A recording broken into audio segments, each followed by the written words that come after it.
Hello నమస్తే. మొక్కకు ప్రథమ పోషకాలుగా ఉన్న ఫాస్ఫరస్ ఉపయోగం ఏంటి? ఫాస్ఫరస్ ఎందుకు అవసరం? అంటే భాస్వరం. భాస్వరం ఎందుకు అవసరం మొక్కకనేది ఈరోజు మనం మాట్లాడుకుందాం. ఓఎన్‌బీఏ వ్యవసాయ విధానంలో భాగంగా మొక్కకు కావాల్సిన పోషకాలు, మూలకాలు వాటికి సంబంధించి డీటెయిల్డ్‌గా మనం మాట్లాడుకుంటూ వస్తున్నాం. సో, ఈ ఎపిసోడ్‌లో ఫాస్ఫరస్ యొక్క ఉపయోగం ఏంటో తెలుసుకుందాం. ఓఎన్‌బీఏ వ్యవసాయ విధానాన్ని పరిచయం చేసిన ప్రతిభ బయోటెక్ ఎండీ రాజశేఖర్ రెడ్డి గారు మనతో ఉన్నారు. సార్ నమస్తే. నమస్తే. మొక్కకు భాస్వరంతో ఉన్న సంబంధం ఏంటి? ఎంత అవసరం? ఎప్పుడు అవసరం? ఎందుకు అవసరం? రైట్. ఇక్కడ మనం ప్రథమ పోషకాల గురించి మనం మాట్లాడుకుంటున్నాము. హ్మ్. నత్రజని గురించి అయిపోయింది. ఇప్పుడు హ్మ్. రెండవదైనటువంటి భాస్వరం భాస్వరం గురించి గురించి. మాట్లాడుతున్నాం. సో, ఈ భాస్వరము మొక్కలో వేరు వ్యవస్థ వృద్ధి చెందాలంటే, వేరులోని ప్రతి భాగము డెవలప్ కావాలన్నా, వేరు విస్తరణ జరగాలన్నా భాస్వరం యొక్క పాత్ర చాలా ఎక్కువుంటుంది. హ్మ్. మన రైతులు లేదా మన ఇప్పటి వరకు చెప్తున్న వాళ్ళు గూడా దీన్ని ఇంతవరకే పరిమితం చేసేసారు. హ్మ్. అంటే వేరు వ్యవస్థ వృద్ధి చెందడానికి భాస్వరం ఉపయోగపడుతుంది. హ్మ్. ఎవరినడిగినా టక్కున చెప్పేది ప్రతి రైతు కూడా ఇదే చెప్తాడు. కానీ ఫాస్ఫరస్. ఇక్కడితో ఆగిపోయారు. హ్మ్. కానీ దీని అవసరము విస్తృతంగా ఉంటుంది. హ్మ్. సో, దాన్ని పక్కన పెట్టి వ్యవసాయం చేయడం వల్ల ఏమవుతుందంటే, మన రైతులు వీళ్ళు చేస్తున్న తప్పు ఎక్కడ జరుగుతుందంటే, సో, మనకు వేరు వ్యవస్థ వృద్ధి చెందాలంటే పెరిగే సమయంలో దీన్ని ఎక్కువ వాడుకోవాలి. హ్మ్. సో, దీని అవసరం తర్వాత ఉండదు ఓకే. అనే భ్రమలోకెళ్ళిపోయారు. హ్మ్. కానీ వేరు వ్యవస్థ వృద్ధి చెందడానికి భాస్వరం అవసరం తప్పనిసరి కావాలి. కానీ దీని అవసరము ఇంకొక దశలో చాలా ఎక్కువుంటుంది. హుహు. అదే మొగ్గ తొడిగే దశ. ఓకే. మొగ్గ తొడుగుతున్నప్పుడు మనకు సూదిమొన లాంటి ఒక భాగం బయటకొస్తది. ఆ ప్రాంతంలో. హ్మ్. సూదిమొన లాంటి ఒక పదార్థం బయటకొస్తది. అవును. ఆ పదార్థము ఏర్పడాలంటే భాస్వరం తప్పనిసరి కావాలి. ఓకే. సూదిమొన లాంటి ఆ భాగము మొగ్గ తొడిగేటప్పుడు సూదిమొన లాంటి ఆ భాగం ఏర్పడాలంటే మొగ్గ తొడగాలి అంటే హ్మ్. ప్రథమ స్ స్టెప్ అంటే మొట్టమొదటి స్టెప్ వచ్చేసి ఈ భాస్వరం వల్లనే జరుగుతుంది. ఓకే. సో, అక్కడ దీని అవసరం చాలా ఎక్కువ. హ్మ్. భాస్వరం లోపించింది అంటే మనకు మొగ్గ తొడగడం తగ్గిపోతది. హ్మ్. చాలా మందికి అర్థం కాదు. ఎందుకంటే ఇప్పటి వరకు వీళ్ళకి కేవలం భాస్వరం అంటే వేరు వ్యవస్థ వృద్ధి చెందడానికే, వేరు వ్యవస్థ వృద్ధి చెందడానికే, వేర్లు పెరగడానికే. ఇప్పుడు ఎవరినైనా అడగండి రైతు టక్కున ఇదే చెప్తాడు. హ్మ్. చాలా మంది చెప్తారు ఇది. హ్మ్. హ్మ్. కానీ మొగ్గ తొడగాలంటే భాస్వరం యొక్క పాత్ర చాలా చాలా. ప్రథమంగా ఉంటుంది. ఓకే. అంటే దీని అవసరము ఆ సమయంలో ఎక్కువుంటుంది. హుహు. ఎందుకంటే పూత వచ్చే దశలో గూడా మొక్క ఇంకా పెరుగుతూ ఉంటుంది. హ్మ్. అప్పుడు వేరు వ్యవస్థ పెరుగుతూ ఉండాలి. హ్మ్. మొగ్గ తొడగడం గూడా కావాలి. ఓకే. 2 జరగాలి. హ్మ్. అంటే అప్పుడు ఇది 2 రకాలుగా అక్కడ ఉపయోగపడుతూ ఉంటుంది. హ్మ్. హ్మ్. అంతే కాకుండా మొగ్గ తొడగడమే కాకుండా, ఆ మొగ్గ రాలిపోకుండా కొమ్మకు అలాగే గట్టి బంధాన్ని ఏర్పరచుకొని ఉండాలంటే కూడా ఈ భాస్వరం యొక్క అవసరం ఉంటుంది. ఆ శక్తి ఉండాలి. అంటే ఒక దాన్ని పట్టి ఉంచాలి అంటే హ్మ్. శక్తి శక్తి కావాలి. కావాలి. ఆ శక్తి కావాలి అంటే ఆ శక్తి విడుదలయ్యే ఆ ప్రక్రియలో భాస్వరం పాల్గొంటుంది. ఓకే. మొగ్గ రాలిపోకుండా అనేక రకాల మూలకాలు అవసరం. హ్మ్. అందులో భాస్వరం ఒకటి. ఇది కీలకం. ఆ! ఏ ఒక మూలకం ఒక పని చేయదు. హ్మ్. హ్మ్. ఒక మూలకం అనేక రకాల పనులు చేస్తుంది. మొక్కల్లో జరిగే అనేక జీవరసాయనిక చర్యలో పాల్గొంటుంది. హ్మ్. ప్రతి జీవరసాయనిక చర్యలో 5, 6 రకాల మూలకాలు పాల్గొంటూ ఉంటాయి. పాల్గొంటాయి. హ్మ్. సో, ఏది కూడా సింగిల్‌గా ఏది జరగదు. హ్మ్. హ్మ్. హ్మ్. సో, జీవరసాయనిక చర్య అనేది కూడా ఒక రసాయనిక చర్య. హ్మ్. అందులో అనేకం పాల్గొంటేనే ఆ రసాయనిక చర్య పూర్తవుతుంది. పూర్తవుతుంది. అట్లాగే హ్మ్. మొగ్గ తొడగడానికి కావాల్సిన శక్తి, తర్వాత అది రాలిపోకుండా మొక్క అలాగే కొమ్మకు పట్టి ఉంచాలంటే కావాల్సిన శక్తి ఈ భాస్వరం నుంచి వస్తుంది. ఓకే. ఆ జీవరసాయనిక చర్య ఏదైతే జరుగుతుందో హ్మ్. అక్కడ ఈ భాస్వరం పాల్గొంటుంది. ఓకే. సో, దీన్ని విస్మరించారు. హుహు. హుహు. మన హ్మ్. వ్యవసాయ రంగంలో దీని గురించి చెప్పడం మానేశారు. ఓకే. అంతే కాకుండా ఆహార పదార్థాల సరఫరా హ్మ్. జరగాలంటే శక్తి కావాలి మొక్కకి. హ్మ్. ప్రతిదీ శక్తితో కూడుకున్నదే. హ్మ్. మనం తీసుకునే ఆహారం శక్తి కోసం శక్తి తీసుకుంటున్నాం కోసం అంతే. తీసుకుంటాం. ప్రక్రియ జరగాలంటే శక్తి కావాలి. హ్మ్. అట్లాగే గత ఎపిసోడ్‌లో చెప్పుకున్నాం. అలాగే ఆహార సరఫరా కింద నుంచి పైకి, తర్వాత పైనుంచి పైనుంచి ప్లాన్. పక్క కొమ్మలకి, వేరు అట్లా అన్నిటికి అందించాలంటే ఆహార సరఫరా జరగాలి అంటే శక్తి కావాలి. హ్మ్. ఆ శక్తి గూడా భాస్వరం నుంచే వస్తుంది. ఓకే. సో, ఈ ఆహార సరఫరా నిరంతరం జరగాల్సిందే గదా! హ్మ్. మనకు కాయలు, పండ్లు, ధాన్యం వచ్చే వరకు ఆహార సరఫరా జరగాల్సిందే. హ్మ్.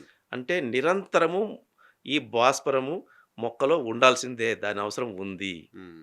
ఈ ఆహార సరఫరా చేయడానికి నిరంతరము ఆ శక్తి విడుదలవ్వాలంటే భాస్వరం కావాలి. ఓకే. అంటే ఓకే. దీని అవసరం నిరంతరం ఉందా లేదా హ్మ్. మొక్కలో? అంతే కదా! కంటిన్యూస్ కావాలి. ఆ! మన వాళ్ళేం జేశారు? దాన్ని వేరు వ్యవస్థ వరకే పరిమితం జేసేశారు. ఓకే. పరిమితం చేసి అక్కడికే ఆపేస్తున్నారు దాన్ని. హ్మ్. పెరిగే దశలో ఏసేసి దాన్ని ఆపేస్తున్నారు. హ్మ్. సో, దీనికి ఇంకొక కొత్త పేరు పెట్టేశారు. హ్మ్. 30 రోజుల తర్వాత మొక్క భాస్వరాన్ని తీసుకోదని. తీసుకోదు అని. అవును. ఆ! విన్నాను నేను కూడా. నేను కొత్తగా ఈ ఓఎన్‌బీఏ గురించి తెలుసుకోవాల్సినప్పుడు నేను ఇది నిజమా? కాదా? తేల్చుకుందామని చాలా జర్నల్స్ అన్ని తిరిగేసాను నేను దీని మీద. హ్మ్. ఎందుకంటే నేను ఏజీబీసీ, ఏజీఎంఎస్సీ స్టూడెంట్‌ని కాదు. కాదు కదా! హ్మ్. కానీ నేను తెలుసుకోవాలి కదా! దాని గురించి. హ్మ్. ఇది వాస్తవం ఎంత అని తెలుసుకోవడానికి నేను మొత్తం జర్నల్స్ అన్ని తిరిగేసా. హ్మ్. కానీ ప్రతి చోట, అన్ని చోట్ల నిరంతరము భాస్వరం అవసరం ఉంది మొక్కకి. ఉంది. అందరూ సైంటిస్టులు రాసిన దాంట్లో ప్రతి చోట ఉంది అది. హుహు. హుహు. నిరంతరము అవసరం ఎక్కడంటే ఆహార సరఫరా నిరంతరం జరగాల్సిందే. హుహు. హుహు. నిరంతరం మన జీవన అంతే ప్రక్రియ కదా! జరగడం అంటే ఆహార సరఫరా జరగడమే జరగాల్సింది. కదా! హ్మ్. సో, ఆహార సరఫరా జరగాలంటే శక్తి కావాలి. ఆ శక్తి భాస్వరం నుంచి వస్తుంది. హుహు. హుహు. మొగ్గ తొడగాలంటే శక్తి శక్తి కావాలి. కావాలి. ఆ శక్తి భాస్వరం నుంచి వస్తది. హ్మ్. మొగ్గ రాలిపోకుండా ఉండాలంటే మొక్కకు ఒక శక్తి కావాలి. హ్మ్. ఆ శక్తి భాస్వరం నుంచి వాసన నుంచి విడుదలవుతుంది. వస్తుంది. హ్మ్.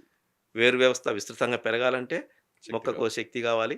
ఆ వేరు వ్యవస్థ వృద్ధి చెందాలంటే హ్మ్. భాస్వరం కావాలి. ఓకే. సో, హ్మ్. దీని అవసరం ఇన్ని ఉన్నాయి. హ్మ్. కేవలం వేరు వ్యవస్థకు సంబంధించింది మాత్రమే కాదు. అక్కడికే పరిమితం చేయకండి. హుహు. సో, దీనికి పరిమితం చేసి వ్యవసాయ రంగంలో అలా చెప్పడం వల్ల జరిగిన ఒక దుష్పరిమాణం గురించి ఇప్పుడు మనం చర్చించుకోవాలి. హ్మ్. ఈ భాస్వరానికి ఒక చెడు గుణం ఉంది. హుహు. అది మనం భూమిలో ప్రవేశపెట్టిన తర్వాత సరే. 15 రోజుల నుంచి హ్మ్. దాని రూపాన్ని మార్చుకుంటుంది. అవునా? ఆహా! ఆ! ఎలా? ఒకే మూలకము అనేక రకాల పదార్థాల్లో ఒక మిశ్రమ పదార్థంలో ఒకటిగా ఉంటుంది. ఆ! అలాగే భాస్వరం గూడా అనేక రూపాల్లో ఉంటుంది అది గూడా. హ్మ్. ఇప్పుడు మనం అగ్గిపుల్ల గీక్తాం. భాస్వరం అది. హ్మ్. సో, అట్లని అగ్గిపుల్లకు వాడే ఆ భాస్వరం తీసుకొచ్చేసి మనం మొక్కకేయం గదా! హ్మ్. అందులో భాస్వరం ఉంటుంది. హ్మ్. హ్మ్. హ్మ్. అది తీసుకొచ్చి మనం మొక్కకేయం. అంటే భాస్వరం అనేక రూపాల్లో ఉంటుంది. ఓకే. అట్లాగే మనము డీఏపీ రూపంలోనో, సింగిల్ సూపర్ ఫాస్ఫేట్ రూపంలోనో, ఇంకో రూపంలో మనం భాస్వరాన్ని మొక్కకు అందిస్తున్నాం. హ్మ్. ఇచ్చినప్పుడు అదేందంటే 15 రోజుల నుంచి లవణంగా మారడం మొదలవుతది. ఓకే. సాల్ట్స్‌గా సాల్ట్‌గా మారిపోతుంది. మారుతుంది. ఓకే. అంటే మొక్కకు అందుబాటులో లేని రూపంలోకి అది మారిపోతుంది. ఓహో! మొక్క గ్రహించలేని రూపంలోకి అది మారడం మొదలవుతుంది 15 రోజుల నుంచే. హ్మ్. అలా 15 రోజుల నుంచి మొదలయ్యి ఇంకొక 15, 20 రోజుల కల్లా హ్మ్. పూర్తిగా అది లవణంగా మారిపోతుంది. ఓకే. సో, మన వాళ్ళేం జెప్తారంటే, ఒట్టి దుక్కిలో భాస్వరాన్ని ఏసేయమంటారు ముందు. ఓహ్! అంటే మొక్కకు అవసరం ఎంత పెద్ద వేయడానికని. పొరపాటంటే ఇది. హ్మ్. అసలు నేను ఏ దేశాల్లో చూడలేదు ఒట్టి దుక్కిలో ఎరువులేసేది. హ్మ్. ఇక్కడ మన దేశంలో చూస్తాను నేనిది. హ్మ్. నేను చాలా చోట్ల చెక్ చేసినా. ఎక్కడన్నా వేరే దేశాల్లో గూడా ముందు నేలలో ఫర్టిలైజర్ ఏసే పరిస్థితి ఎక్కడన్నా ఉందా అని. హ్మ్. ఎక్కడ లేదు కానీ ఇక్కడుంది. ఏసి దున్నుతుంటారు కదా! మనోళ్ళు. పైరు వేయకముందే ఎరువులిచ్చేస్తారు ఎరువులేసి భూమికి. దున్నుతుంటారా? అది తప్పు. చాలా తప్పు. హ్మ్. ఎందుకంటే మీరే రాస్తారు జర్నల్స్‌లో చాలా మీడియా న్యూస్‌లో అందుకు. మన దేశంలో వ్యవసాయ భూముల్లో 40 సంవత్సరాలకు సరిపడా భాస్వరం నిల్వలు పేరుకుపోయినాయి అని. హ్మ్. ఎందుకు పేరుకుపోయినాయి? మనం ఇస్తున్నాం. కారణం మనం చేస్తున్న తప్పు వల్ల పేరుకుపోయినాయి. హ్మ్. ఎందుకు పేరుకుపోయారంటే కారణం తప్పు మనం చేస్తున్నాం కాబట్టి. హ్మ్. అసలు మొక్క వేయకముందే నువ్వు భూమిలో వేస్తున్నావు. వేస్తున్నాం. అరకొర వర్షం ఏదైనా పడతది. విత్తనం వెయ్యవు. ఒక 20 రోజులు, 30 రోజులు టైం గడుస్తుంది. హ్మ్. తర్వాత విత్తనం వేస్తావు. సరైన వర్షం అంటే విత్తనం వేస్తావు. వేస్తాం. మొక్క మొలిచిన 15 రోజుల వరకు బాహ్య ప్రపంచం నుంచి ఎటువంటి ఆహార పదార్థాలను తీసుకోదు. అది సిద్ధ బీజాల నుంచి తీసుకుంటుందని మనం ఇదివరకు కూడా చెప్పుకున్నాం. సిద్ధ బీజాల్లోనే ఆహారం ఉంటుంది. విత్తనంలోనే ఆరమంటుంది. ఏ విత్తనమైనా అంకురం చాలా చిన్నదుంటుంది అవును. సూక్ష్మంగా. అవును. అవునవును. మొలకొచ్చే భాగం చాలా చిన్నగుంటుంది. దాని చుట్టూ మిగతా బేడ అయితే ఏదో ఉంటుందో అదే ఆహారం దానికి. హ్మ్. హ్మ్. సృష్టి ధర్మం అదే. హ్మ్. హ్మ్. దానికి ఆహారం ఒకటిచ్చాడు ముందు. హ్మ్. సో, 15 రోజుల వరకు అది తీసుకోదు. హ్మ్. మొక్క పెట్టకముందు 15 రోజుల ముందేస్తున్నావు. హ్మ్. మొక్క పెట్టిన తర్వాత అదేమో తీసుకోదు. హ్మ్. 15 రోజుల వరకు అంటే 30 రోజులు ఖచ్చితంగా ఎళ్ళిపోయింది. హ్మ్. 30 రోజుల తర్వాత నువ్విచ్చిన భాస్వరం ఏ రూపంలో ఉంటుందంటే లవణ లవణ రూపంలో రూపంలో ఉంటుంది. ఉంటుంది. అప్పుడు తీసుకుందామంటే దొరకదు దానికి. దొరకదు. హ్మ్. నేనేసినా గాని భ్రమలో నువ్వుంటావు. హ్మ్. కానీ అన్నిటికంటే చాలా ఫాస్ట్‌గా రూపాన్ని మార్చుకునేది భాస్వరం. ఓకే. సో, ఇది రైతుకు తెలియదు. హ్మ్. కానీ వీళ్ళేమో ఊరికే 40 ఏళ్ళకి సరిపడా నిల్వలు పేరుకుపోయినాయి అని చెప్తా ఉంటారు. హ్మ్. దానికి కారణం మీరిస్తున్న సలహానే. హ్మ్. హ్మ్. హ్మ్. హ్మ్. మీరు ఒట్టి దుక్కిలో లేదా ఒట్టి నేలలో మొక్క లేనప్పుడు భాస్వరాన్ని వేయమని చెప్పకండి. ఓకే. దయవుంచి చెప్పకండి. హ్మ్. హ్మ్. ఏ ఎరువులు కూడా మొక్క మొలిచిన 15 రోజుల తర్వాతనే బాహ్య ప్రపంచం నుంచి అది తీసుకుంటుంది కాబట్టి, ఆ తర్వాతనే ఎరువులివ్వండి. హ్మ్. రసాయనిక ఎరువులు ఇచ్చేవాళ్ళు. హ్మ్. హ్మ్. తక్కువ మోతాదులో అవసరాన్ని బట్టి. ఓకే. సో, ఇది కూడా అంతే. అందులో లవణంగా మారిన భాస్వరం విషంతో సమానం. హ్మ్. ఎందుకంటే మనము అనేక రకాల పైరుకు మేలు చేసే సూక్ష్మజీవులన్నీ నేలలో బతుకుతూ ఉంటాయి. ఉంటాయని చెప్పాం కదా! సో, వాటి మనుగడకి ఈ లవణంగా మారిన భాస్వరం అంతరాయం కలిగిస్తది. ఓహో! ఓహో! సో, ఇది విషంతో సమానం. ఓకే. సో, కాబట్టి భాస్వరం నిల్వలు పెంచకండి. హుహు. దయవుంచి పెంచకండి. హ్మ్. అది ఎప్పుడు అవసరం అనేది ఒకసారి తెలుసుకుందాం మనం. ఓకే. అంటే మనము వేరు వ్యవస్థ వృద్ధి చెందటానికి అవసరమని చెప్పుకున్నాము. ఆహార సరఫరా జరగడానికి భాస్వరం కావాలని చెప్పుకున్నాము. అలాగే మొగ్గ తొడగాలన్నా, ఆ మొగ్గ రాలిపోకుండా ఉండాలన్నా ఆ శక్తి భాస్వరం నుంచి మొక్కకొస్తుందని చెప్పుకున్నాము. హ్మ్. సో, ఈ అవసరాలను దృష్టిలో పెట్టుకొని భాస్వరాన్ని వాడాలి. హ్మ్. ఏదైనా అంతే అవసరాన్ని పట్టి మనము విభజించుకోవాలి. ఓకే. సో, మనము వేరు వ్యవస్థ వృద్ధి చెందటానికి, ఆహార సరఫరా జరగడానికి పెరుగుదల సమయంలో దీనిని మధ్యస్థంగా వాడుకోవాలి. ఓకే. అధికంగా కాదు వాడుకోవాల్సింది. హుహు. మధ్యస్థంగా వాడుకోవాలి. పూత దశకు వచ్చే ముందు అంటే మొగ్గ తొడుగుతున్న సమయంలో మనకు తెలుస్తుందది. అర్థమవుతుంది. ఆ! ఎన్ని రోజులకి పూతకొస్తదనేది మనకు తెలుస్తుంది. హ్మ్. అప్పుడు దీన్ని అదనంగా వాడుకోవాలి. హుహు. అంటే పెరిగే దశ కంటే కూడా పూత దశ ముందు పూత దశలో ఎక్కువ అవసరం. హ్మ్. భాస్వరం యొక్క అవసరం ఎక్కువుంటుంది. హ్మ్. అక్కడ ఇంకొక అవసరం యాడ్ అవుతుంది దానికి. హ్మ్. అదేందంటే మొగ్గ తొడగడము, మొగ్గ రాలిపోకుండా ఉండడం. ఉండడం. హ్మ్. ఇక్కడ భాస్వరం యొక్క పాత్ర ఉంటుంది. కాబట్టి ఆ సమయములో పెరిగే సమయం కంటే దీన్ని ఇంకొంచెం ఎక్కువగా ఎక్కువగా వాడుకోవాలి. వాడుకోవాలి. హ్మ్. తరువాత దీన్ని మనము కాయ దశకొచ్చిన తర్వాత తక్కువగా వాడుకోవాలి. హ్మ్. చాలా తక్కువగా వాడుకోవాలి. హుహు. దీని అవసరం కూడా తగ్గిపోతుంది. అప్పుడేందంటే కేవలం ఆహార సరఫరా చేయడానికి. ఇంగప్పుడు కాయలు ఇవన్నీ ఏర్పడిన తర్వాత మనకు వేరు వ్యవస్థ వృద్ధి చెందాల్సిన అవసరం అవసరం లేదు లేదు. గదా! హ్మ్. ఇంగప్పుడు పూత రావాల్సిన పని లేదు. హ్మ్. అప్పుడు మనకు ఓన్లీ ఆహార సరఫరా జరగాలి. హుహు. హుహు. ఆహార సరఫరాకి శక్తి కావాలి. ఆ ప్రక్రియ మాత్రమే ఆ సమయంలో జరగాలి కాబట్టి అప్పుడు భాస్వరం యొక్క అవసరం ఉంటుంది. ఓకే. సో, అప్పుడు దాని యొక్క అవసరం తక్కువగా ఉంటుంది. ఓకే. సో, దీనిని పైరు యొక్క పూత దశలో ఎక్కువగా వాడుకోవాలి. తర్వాత మనకు పెరిగే దశలో మధ్యస్థంగా వాడుకోవాలి. కాయ దశలో తక్కువగా. తక్కువగా వాడుకోవాలి. హ్మ్. ఇలా విభజించుకోవాలి ఓకే. ఎప్పుడైనా సరే రైతులు. ఓకే. అది కూడా మొక్క మొలిచిన 15 రోజుల తర్వాతనే దీన్ని ఇవ్వడం మొదలెట్టాలి. హ్మ్. హ్మ్. ముందు ఇవ్వకండి. ఎందుకంటే ఇస్తే భాస్వరం యొక్క చెడు గుణం అతి త్వరగా ఇది లవణంగా మారిపోతుంది. ఓకే. సో, ఈ లవణంగా మారిపోయినటువంటి ఈ భాస్వరాన్ని తిరిగి వినియోగించుకోవాలంటే ఒక ప్రక్రియ ఉంది. హుహు. అది వాతావరణం అనుకూలంగా ఉన్నప్పుడే ఈ ప్రక్రియ ఉపయోగపడుతుంది. అది వర్షాకాలంలో. హ్మ్. ఇది అధిక ఉష్ణోగ్రతలు ఉన్నప్పుడు ఉపయోగపడదు. అది కూడా ఏంటంటే ఫాస్ఫరస్ సాల్బలైజింగ్ బ్యాక్టీరియా అనే ఒక జీవన ఎరువు ఉంటుంది. Biofertiliser. హుహు. మనం చెప్పాం. మనకు నేలలో ఎన్నో రకాల సూక్ష్మజీవులు మొక్కకు సహాయపడుతుంటాయని. అందులో ఇదొకటి పీఎస్బీ అని. Phosphorus solubilising bacteria. ఈ లవణ రూపంలో ఉండే భాస్వరాన్ని తిరిగి మొక్క గ్రహించే రూపంలోకి మార్చే బ్యాక్టీరియా. హుహు. అంటే ఇక్కడ చాలామంది రైతులు దీన్ని వేరేగా తీసుకుంటారు. అంటే ఆ లవణ రూపంలో ఉన్న భాస్వరాన్ని ఇదేమన్నా ఆహారంగా తీసుకొని అది ఇంకో రూపంలో విసర్జిస్తుందేమో అని. కానీ కాదు. హ్మ్. ఈ పీఎస్బీ అనేది ఒక టాక్సిన్, ఒక ఎంజైమ్‌ని విసర్జిస్తే ఆ ఎంజైము లవణ రూపంలో ఉన్న ఈ భాస్వరంతో రియాక్షన్ జరిగినప్పుడు అది తిరిగి మళ్ళీ మొక్క గ్రహించే రూపంలోకి మారుతుంది. ఓకే. ఓకే. ఎరువు. ఆ బ్యాక్టీరియా P2O5 ఆ బ్యాక్టీరియాకి సంబంధించిన ఎరువు. భాస్వరాన్ని మొక్క P2O5 రూపంలో తీసుకుంటుంది. హుహు. సో, ఆ P2O5 రూపంలోకి మారాలి అంటే ఈ పీఎస్బీ అనే బ్యాక్టీరియా ఏదైతే ఉందో మనం ప్రవేశపెట్టిన ఈ బ్యాక్టీరియా అది పుష్కలంగా ఉంటే అది విసర్జించినటువంటి ఒక ఎంజైము ఈ లవణ రూపంలో ఉన్నటువంటి ఈ భాస్వరంతో చర్యనొందినప్పుడు హ్మ్. బ్యాక్టీరియా డైరెక్ట్‌గా చర్యనొందదు. హ్మ్. అది హ్మ్. విసర్జించిన ఒక పదార్థము హ్మ్. ఈ లవణ రూపంలో ఉన్న భాస్వరంతో చర్యనొందినప్పుడు హ్మ్. తిరిగి అది మొక్క గ్రహించే రూపంలోకి మారుతుంది. హుహు. హుహు. సో, అది దానికి కొన్ని పరిమితులున్నాయి అంతే. ఓకే. అంటే మన అధిక ఉష్ణోగ్రత ఉన్న దేశం కాబట్టి, హ్మ్. సో, ఎండాకాలంలో అందుకు ఆ సూక్ష్మజీవులు కష్టం భూమిలో ఉండడం. వర్షాకాలంలో మనము ఈ జీవన ఎరువులు ప్రవేశపెట్టడం వల్ల ఏదన్నా లవణ రూపంలో మొక్క గ్రహించలేని రూపంలో ఉన్నవి తిరిగి రూపాన్ని మార్చుకొని కొంతవరకు మనకు సపోర్ట్ చేస్తాయి. ఓకే. పూర్తిగా చేస్తాయని నేను చెప్పను మళ్ళీ. హుహు. హ్మ్. అందుకే రైతులు ఏమనుకుంటారంటే మొత్తం వాటి మీదనే ఆధారపడి వ్యవసాయం చేస్తే దెబ్బతినేది ఇందువలనే. హుహుహు. వాటి మీదనే జీవన ఎరువుల మీదనే ఆధారపడి వ్యవసాయం చేస్తే కష్టం. ఓకే. సో, వాటి మనుగడ మనకు మన దేశంలో, మన నేలల్లో పూర్తి కాలం ఉండదు. ఓకే. అనుకూల వాతావరణము తక్కువ రోజులుంటుంది కాబట్టి, ఆ సమయంలోనే ఇవి పనిచేస్తాయి. హుహు. మనకు వ్యతిరేక గా వాతావరణ వ్యతిరేక మనకొచ్చేసి ఎక్కువుంటది హ్మ్. వ్యతిరేకత.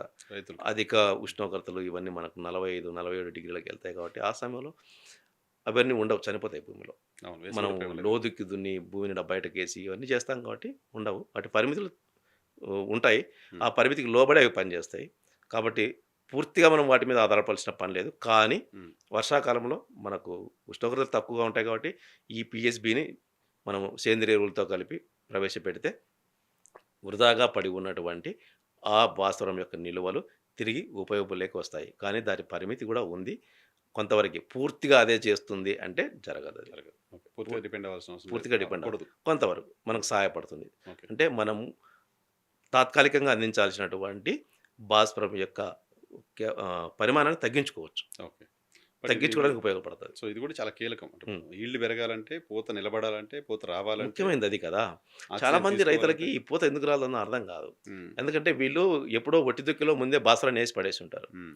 సో, అది మళ్ళీ పైరేయడానికి ఒక 15 రోజులు, 20 రోజులు సమయం తీసుకుంటుంది. హ్మ్. ఇది మొలిచిన తర్వాత 15 రోజులు అవుతుంది. దాదాపు 30-40 రోజులు సమయం గడిచిన తర్వాత అది లవణంగా మారిపోయి ఉంటుంది. హ్మ్. సో, ఇది పూత కరెక్ట్. దశకొచ్చేసరికి అసలు ఆళ్ళ భాస్వరమే తీసుకునే ఉండదు. పరిస్థితిలో ఉండదు కదా! తీసుకునే పరిస్థితిలో అది ఉండదు. హ్మ్. అది తీసుకొని రూపంలోకి అది మారిపోయుంటే మన వాళ్ళేం చెప్తారంటే మొక్క తీసుకోదని చెప్తారు.